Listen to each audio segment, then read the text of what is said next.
Hello, it's Colonel Paul here from Greater Manchester Army Cadet Force saying greetings to all the cadets and the adult volunteers and the friends and supporters of Greater Manchester Army Cadet Force. Hope you're all keeping well and looking after yourselves. There are three things that I want to talk about to you today. The first, very briefly, is about the DofE statistics that we've had in from the National Operating Authority over the last 12 months. And I'm delighted to say that 46 of our cadets and adults have achieved DofE Awards, which is a fantastic achievement for a county of our size, and I'm really pleased and proud of everything that's been achieved. So my congratulations to all those of you who've achieved your DofE passes over the last 12 months, and my sincere thanks to all the adults that have been involved in the training and the running of activities and the assessments.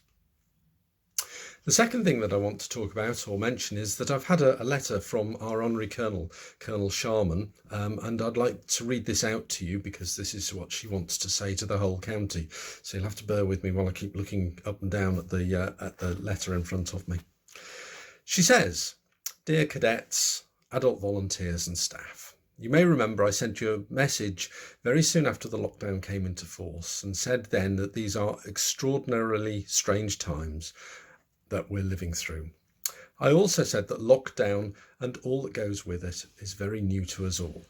Obviously, that's no longer the case, and I guess we have all become accustomed to it.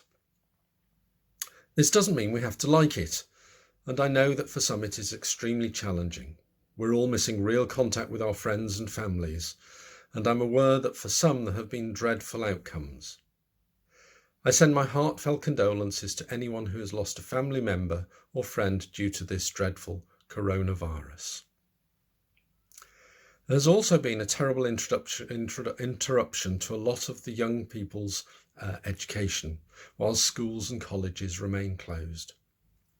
Those affected must feel really stressed and concerned about it, but perhaps there is now light at the end of the tunnel.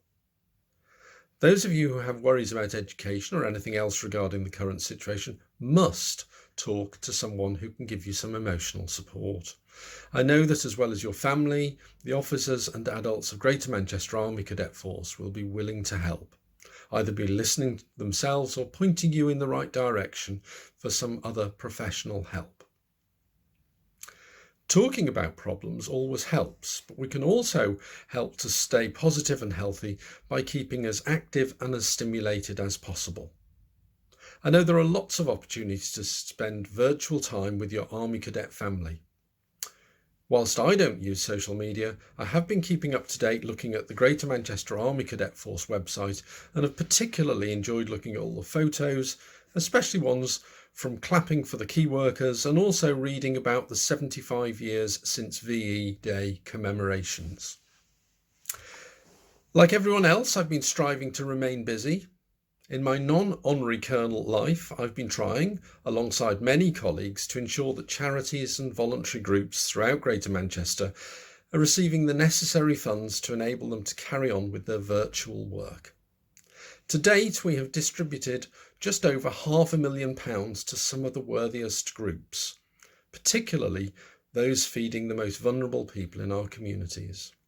All of this has been done through the magic of Zoom.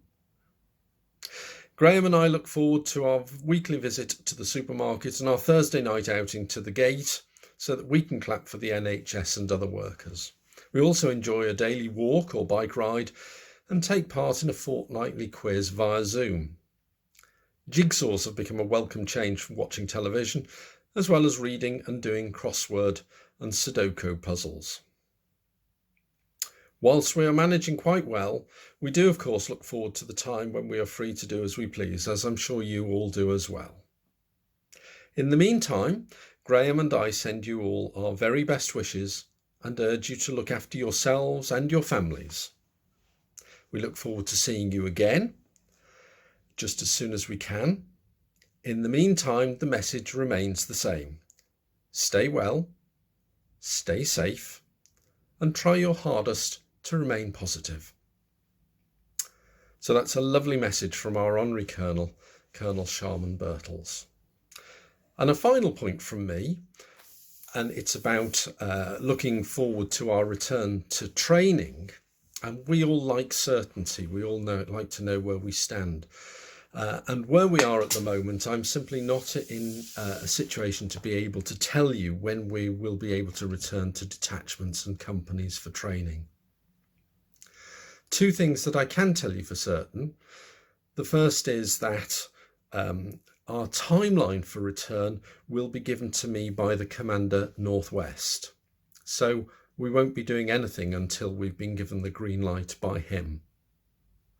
And the second point is that no training will be taking place without authorization from me as your Commandant.